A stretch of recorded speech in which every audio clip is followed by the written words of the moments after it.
Good morning student. High school math की class में सभी बच्चों का वेलकम है। एक्सरसाइज 8.4 के फर्स्ट नंबर सवाल मैंने आपको बता दिया था। अब चलते हैं यहाँ पे सेकंड नंबर क्वेश्चन पे। सेकंड नंबर क्वेश्चन दे रखा है, कोण ए के अन्य सभी त्रिकोणमितीय अनुपातों को सेक ए के पदों में लिखिए। मतलब यहाँ पर अब सेक ए के पदों में सभी अन्य त्रिकोणमितीय अनुपातों को लिखना है।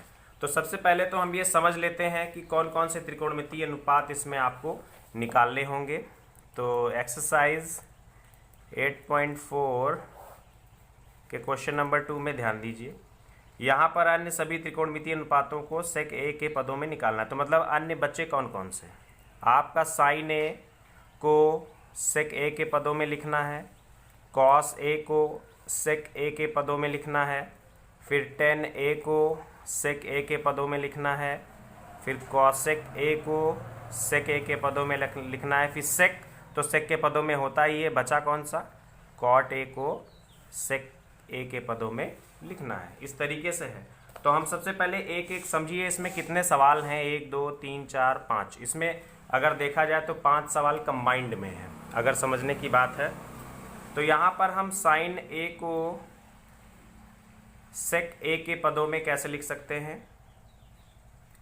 सर्वसमीका आपको मालूम है, प्रथम सर्वसमीका से या केवल आप सर्वसमीका से लिख सकते हैं। सर्वसमीका होती है साइन स्क्वायर थीटा यानी ए प्लस कॉस स्क्वायर थीटा यानी ए इज इक्वल टू 1 होता है। यहाँ से अगर हम साइन ए को रोकें तो sine A is equal to under root 1 minus का कॉस स्क्वायर ए आ जाएगा। अब यहाँ पर कॉस ए क्या होता है, जबकि cos A is equal to होता है 1 अपॉन सेक ए, पढ़ाई होगा।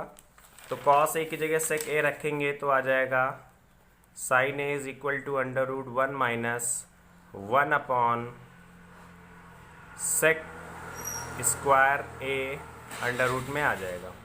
तो यहाँ से sine A is equal to LCM ले लेंगे अगर, तो under root sec square A और ये सेक स्क्वायर ए माइनस का 1, या इसको और क्या लिख सकते हैं, sine A is equal to sec square A minus 1 under root में, और सेक स्क्वायर हट जाएगा तो ये आ जाएगा सेक ए। तो ये देखिए साइन ए सेक ए के पदों में चेंज हो गया, ये देखिए, ठीक है।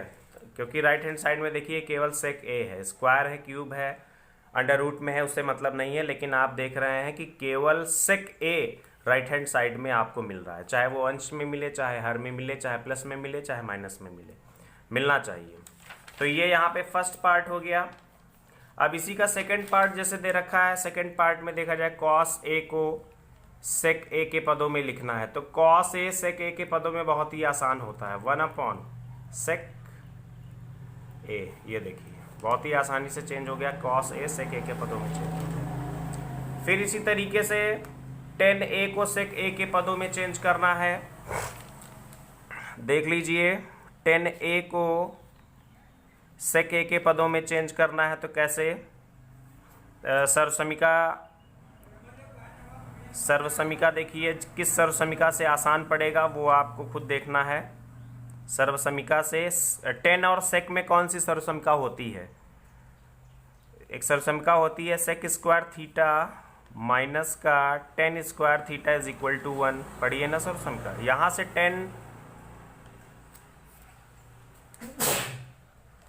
टेन ए को रोकें तो टेन ए को अगर हम उधर ले जाएंगे तो प्लस है तो माइनस टेन स्क्वायर ए हो गया, और इधर सेक स्क्वायर ए और माइनस का 1, टेन स्क्वायर हटाएंगे तो tan A is equal to under root sec square A minus का 1। ये देखिए टेन ए सेक ए के पदों में चेंज हो गया। इसी तरीके से आप कॉसेक और कॉट ये दोनों चेंज करने की कोशिश करेंगे। मैंने 3 आपको बता दिए हैं, बाकी आप आगे इसमें लगा लेंगे। इस तरीके से सर्वसमीकाओं का इस्तेमाल करके आप इनको चेंज करने की कोशिश करेंगे। तो ये सेकेंड पार्ट सभी हो गए।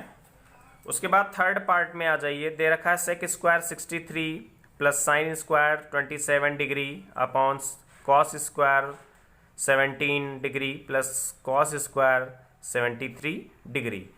तो इसमें आप क्या करें कि अंश में इसको चेंज कर लें। आप इन दोनों में से किसी भी एक को चेंज कर सकते हैं, लेकिन हम थोड़ा सा सवाल को आसान बनाने के लिए, सर्वसमीका के रूप में परिवर्तित करने के लिए हम आपको थोड़ा सा इजी तरीके से बता रहे हैं। तो यानी अंश में आप सेकेंड टर्म को, द्वितीय पद को चेंज कर लेंगे 90 माइनस थीटा में, और हर में फर्स्ट पद को आप चेंज कर लेंगे 90 माइनस थीटा में। तो ऊपर साइन स्क्वायर 63 प्लस ये 90 माइनस 63 करेंगे तो 27, तो यानी कॉस 27 तो स्क्वायर है तो कॉस स्क्वायर 63 हो जाएगा। तो साइन स्क्वायर थीटा यानी 63 प्लस कॉस स्क्वायर 63 1 हो जाएगा।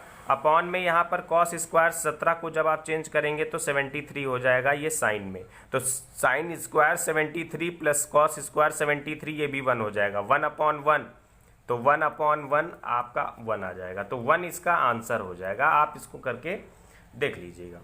फिर यहाँ पर अब आ जाइए सेकेंड टर्म में। कहिए तो मैं इसको बता दूं, देख लीजिए, एक लाइन का है, कोई बहुत ज़्यादा टफ नहीं है। इसको देखिए कैसे चेंज करना है। तो तीसरे का फर्स्ट पार्ट आप देखिए, sine square 63 degree plus sine square 27 degree upon में cos square 17 degree plus cos square 73 degree. ठीक है, तो इसमें मैंने क्या बताया, अंश में सेकेंड टर्म को, हर में फर्स्ट टर्म को चेंज करते हैं। तो साइन स्क्वायर 63 डिग्री प्लस यहाँ पे देखना हम कैसे कर रहे हैं। यहाँ पर हम साइन स्क्वायर को अभी हम ब्रैकेट के बाहर लगा देंगे। 27 को हम लिख सकते हैं 90 माइनस 63। आप घटा के देख लीजिएगा, 90 माइनस 63 करेंगे और स्क्वायर, ये वाला स्क्वायर ऊपर लगा देते हैं। अपॉन में नीचे आ जाइए, यहाँ पर कॉस स्क्वायर ब्रैकेट के बाहर लगा देंगे, इसको लिख देंगे कॉस 90 डिग्री और माइनस का 73। 90 में 73 घटाएंगे तो 17 आ जाएगा का स्क्वायर, और प्लस बाकी दूसरा पद वैसे ही उतार देना है। ऐसे कर दिया। अब यहाँ पर साइन स्क्वायर 63 डिग्री, यहाँ देखिए sine 90 minus theta cos theta होता है। कॉस थीटा यानी थीटा की जगह 63 है। अब ऊपर स्क्वायर है तो यहाँ स्क्वायर लगा दो। नीचे देखिए कॉस 90 माइनस थीटा क्या होता है, साइन थीटा यानी साइन 73 डिग्री, और ऊपर स्क्वायर लगा है तो यहाँ पे स्क्वायर लगा दो। आप ब्रैकेट में भी स्क्वायर लगा सकते हैं, लेकिन उसका मतलब यही होता है। Plus cos square 63। सर्वसमीका क्या होती है, सर्वसमीका से कौन सी सर्वसमीका, sine square theta plus cos square theta is equal to 1 से। तो यहाँ पर थीटा की वैल्यू दोनों में समान होनी चाहिए। तो नीचे और ऊपर अगर देखा जाए तो ये भी 1/1 जो कि 1 आंसर हो गया। इस तरीके से ये थर्ड का फर्स्ट पार्ट हो गया। सेकंड पार्ट में क्या करना है, हिंट ले लीजिए।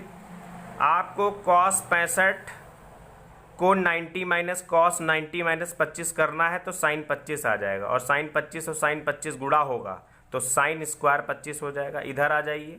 अब आपको यहाँ पर साइन 65 को चेंज करना है। साइन 65 को आप चेंज करेंगे 90 माइनस 25, तो साइन 90 माइनस 25 आपका हो जाएगा कॉस 25। कॉस 25 कॉस 25 मिलके हो जाएगा कॉस स्क्वायर 25।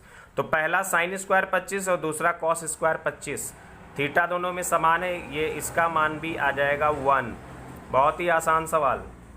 उसके बाद चौथे में सही गलत। तो इसमें सही गलत कैसे करना है, चौथे का फर्स्ट पार्ट आप देखिए। यहाँ पर दे रखा है 9 सेक स्क्वायर ए माइनस का 9 10 स्क्वायर ए किसके बराबर है। तो यहाँ पर देखिए सेक और 10 है, तो यानी सर्वसमीका इसमें अगर देखा जाए तो या तो सेक ए को 10 स्क्वायर के टर्म में लिखिए या 10 स्क्वायर को सेक स्क्वायर के टर्म में लिखिए। तो कौन सा आसान पड़ेगा वो सर्वसमीका लिखने के बाद हम पता कर सकते हैं। सर्वसमीका से सर्वसमीका क्या होती है, सेक स्क्वायर ए माइनस का 10 square A is equal to 1।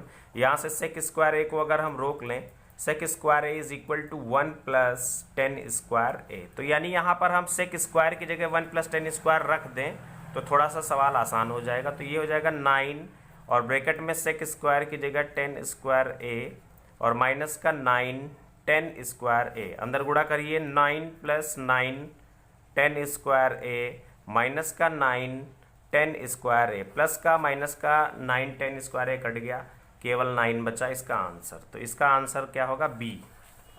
Okay, अब यहां पर ये जो सेकंड पार्ट है, सेकंड पार्ट 1 प्लस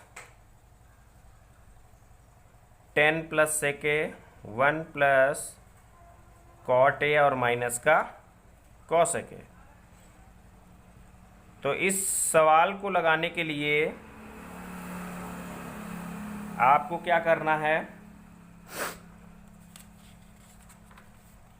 इसको लगाने से पहले कुछ एग्जाम्पल्स आपको समझने पड़ेंगे, उसके बाद ही आप इसको लगा पाएंगे अच्छे से।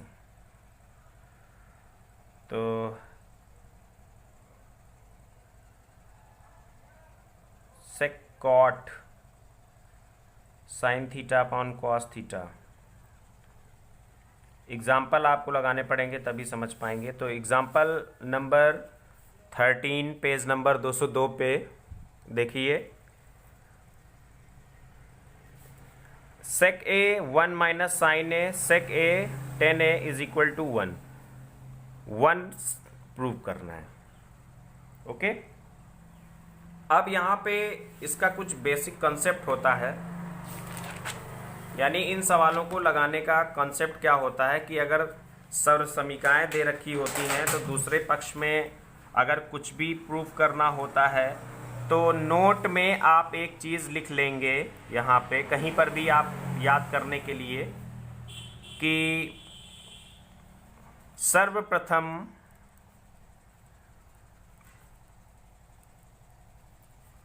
किसी भी त्रिकोणमितीय अनुपात को साइन व कॉस के पदों में व्यक्त करने का प्रयास करते हैं। ओके, तो इस तरीके के सवालों में आपका प्रयास क्या रहेगा कि जितने भी अन्य त्रिकोणमितीय अनुपात होंगे, यानी जैसे साइन और कॉस को छोड़ के बाकी अन्य बचे हुए कितने, 4 ही तो बचेंगे क्योंकि 6 होते हैं, 2 आपके सामने हैं। तो 6 त्रिकोणमितीय अनुपात अगर दे देगा तो आप क्या करेंगे कि उनको आप सबसे पहले साइन और कॉस के टर्म में चेंज करने की कोशिश करेंगे, तो राइट हैंड साइड प्रूव हो जाएगा, या लेफ्ट हैंड साइड लेंगे तो राइट हैंड साइड आ जाएगा, या राइट हैंड साइड लेंगे तो लेफ्ट हैंड साइड आ जाएगा। वो आपके ऊपर डिपेंड करता है। और कौन सा साइड लेते हैं वो आपको मालूम है, जो देखने में थोड़ा सा टफ लगे, बड़ा लगे, तो वो साइड लेते हैं, तो दूसरा साइड जो छोटा होता है वो लाने में आसानी होती है। ठीक है, तो यहाँ पर एग्जाम्पल नंबर अब 13 को आप देखेंगे, दे रखा है सेक ए 1 माइनस का साइन ए और सेक ए प्लस 10a ये है, और इज इक्वल टू 1 लाना है। तो हम क्या करेंगे, सवाल का लेफ्ट हैंड साइड नोट कर लेंगे, राइट हैंड साइड दिखा देंगे। ठीक है, क्वेश्चन पहले आप फेयर पर कैसे करेंगे, पूरा क्वेश्चन उतारेंगे, फिर उसके बाद लिखेंगे लेफ्ट हैंड साइड, तो इतना नोट करेंगे तब आगे कैलकुलेट करेंगे। तो यहाँ पर हमने रूल क्या बताया है कि जितने भी अन्य त्रिकोणमितीय अनुपात होंगे उनको आप साइन और कॉस में ले जाने की कोशिश करेंगे, जो साइन और कॉस में होंगे उनको चेंज करने की ज़रूरत नहीं होगी। तो यहाँ पर सेक ए है, अगर हम सेक ए को साइन या कॉस के टर्म में ले जाएं तो सेक ए को कॉस के टर्म में ले जाना आसान है। इसको लिख सकते हैं 1 अपॉन कॉस ए, फिर ब्रैकेट में 1 माइनस साइन ए में ही रहने दीजिए। यहाँ पर सेक ए है तो 1 upon cos A plus 10a है तो 10a आपका sign A upon cos A. तो इसमें देखिए सभी साइन और कॉस में चेंज हो गए कि नहीं, कॉस साइन कॉस, तो सभी साइन और कॉस में चेंज हो गए। अब आगे देखिए क्या करते हैं, तो 1 अपॉन कॉस ए ब्रैकेट में 1 माइनस का साइन ए, इसमें अगर देखा जाए तो नीचे कॉस ए दोनों में है, तो नीचे कॉस ए कॉमन ले लीजिए, तो ऊपर बचेगा 1 प्लस का साइन ए, 1 प्लस साइन ए, नीचे कॉस बाहर आ गए। अब यहाँ देखिए 1 माइनस साइन ए 1 प्लस साइन ए, तो ये ए अगर 1 को ए मान लें और साइन ए को बी मान लें तो ए प्लस बी ए माइनस बी, तो यानी ए स्क्वायर और माइनस का बी स्क्वायर अपॉन में cos A cos square A. तो ये आ जाएगा 1 माइनस का 1 का स्क्वायर 1 ही रहेगा, 1 minus sine square A upon cos square A. और 1 माइनस साइन स्क्वायर ए सर्वसमीका से क्या होता है, सर्वसमीका से 1 माइनस का sine square A is equal to होता है कॉस स्क्वायर ए, करके चाहे आप देख लेंगे। तो यहाँ पर ऊपर आ जाएगा कॉस स्क्वायर ए और नीचे आ जाएगा कॉस स्क्वायर ए, कट के दोनों 1। तो देखिए बराबर में राइट हैंड साइड आ गया कि नहीं, 1 लाना था, is equal to right hand side. ठीक है, तो ये एग्जाम्पल नंबर 13 हो गया। अब एग्जाम्पल नंबर 14, यहाँ पे देखिए कॉट ए है, कॉस ए अपॉन साइन ए होता है कॉट ए, उल्टा 10 का, और माइनस का कॉस ए को वैसे ही रहने दिए। कॉट ए को cos A upon sine A change कर लिया और कॉस ए को वैसे ही रहने दिया।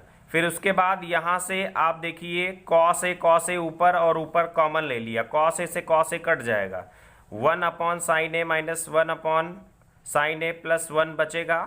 और यहाँ पर 1 अपॉन साइन ए को क्या लिख सकते हैं, 1 अपॉन साइन ए क्या होता है, कॉसेक ए माइनस 1 अपॉन कॉसेक ए प्लस 1। ये देखिए दायां पक्ष, कितना आसान क्वेश्चन है। ओके, फिर उसके बाद यहां पर एग्जाम्पल नंबर 15 को आप देखेंगे। एग्जाम्पल नंबर 15 को कैसे करेंगे, sine theta minus cos theta plus 1 upon sine theta plus cos theta minus 1 दिया हुआ है। अब यहाँ पर इन्होंने क्या किया है कि कॉस थीटा से सभी को भाग दे दिया है, कॉस थीटा से अंश और हर में भाग दे दिया है। उसका भाग देने का कारण ये है कि यहाँ पर प्रूफ क्या करना है, सेक थीटा और टेन थीटा में लाना है। तो सेक थीटा और टेन थीटा में लाने के लिए कॉस थीटा से सभी को भाग दे दिया गया, तो कॉस थीटा से भाग देंगे तो ये आपका मिलेगा। उसके बाद का कैलकुलेशन यहाँ पे इन्होंने tan theta minus sec theta से गुणा और भाग किया है, फिर कैलकुलेट किया है, तब जाके ये रिजल्ट इन्हें मिला है। तो इस सवाल को आप देख लेंगे। अगर एग्जाम्पल नंबर 15 दिक्कत करता है तो कमेंट में आप लिख के डाल दीजिएगा, मैं आपको बताऊंगा। अब यहाँ पर आ जाइए चौथे के दूसरे, पहला तो मैंने बता दिया, अब दूसरे में आप आइए। दूसरे में आपको क्या करना है, अभी मैंने 13 नंबर हिंट बताया था, उसी तरीके से आपको यहाँ पे करना है। 1 प्लस टेन थीटा को चेंज कर लेना है। अब यहाँ ए नहीं है, थीटा है, तो यानी थीटा के टर्म में चलेगा। टेन थीटा को चेंज कर लेना साइन थीटा बटे कॉस थीटा, और उसके बाद सेक थीटा को चेंज कर लेना 1 अपॉन कॉस थीटा। फिर ब्रैकेट में आ जाइए 1 प्लस कॉट थीटा को कॉस थीटा बटे अपॉन साइन थीटा, माइनस का 1 अपॉन साइन थीटा। तो इस तरीके से चेंज करके एलसीएम लेके कैलकुलेट करेंगे तो इसका रिजल्ट आ जाएगा। फिर तीसरे में सेक ए, ये देखिए ये सवाल, ये एग्जाम्पल नंबर 13 की तरीके से ये भी है। तो 1 upon sec A tan A change करके आप कैलकुलेट करेंगे, आ जाएगा। इसी तरीके से आप चौथा, तो आपका काम है इतने क्वेश्चन आपको खुद से लगाने हैं और एग्जाम्पल्स मैंने आपको बता दिए हैं। इसको अच्छे से यहाँ तक आप लगाइए, चौथे 4 नंबर सवाल तक के सारे पार्टों को। और ये जो विकल्प वाले क्वेश्चन होते हैं इनमें आप डायरेक्ट पीछे से देख के आंसर शीट टिक नहीं लगाना है, बाकायदा आपको हर क्वेश्चन में कैलकुलेट करके तब आपको टिक लगाना है। ओके, क्योंकि समझ में आना चाहिए, एक एक नंबर के क्वेश्चन होते हैं और इसमें नंबर आपको पूरे मिलते हैं। वैसे तो नंबर सभी में आपको पूरे मिलते हैं, कोई भी क्वेश्चन अगर आपने सही किया है। थ्योरिकल सब्जेक्ट की बात अलग होती है, मैथ में आपको पूरे नंबर मिलते हैं चाहे जो क्वेश्चन हो। तो इसलिए कोशिश करेंगे हर एक सवाल को समझने की, रटने की कोशिश नहीं करेंगे, नहीं बहुत समस्या आपको आएगी। मैथ रटने की चीज़ नहीं है, समझने की चीज़ है। ओके, तो आज के लिए इतना ही, थैंक यू।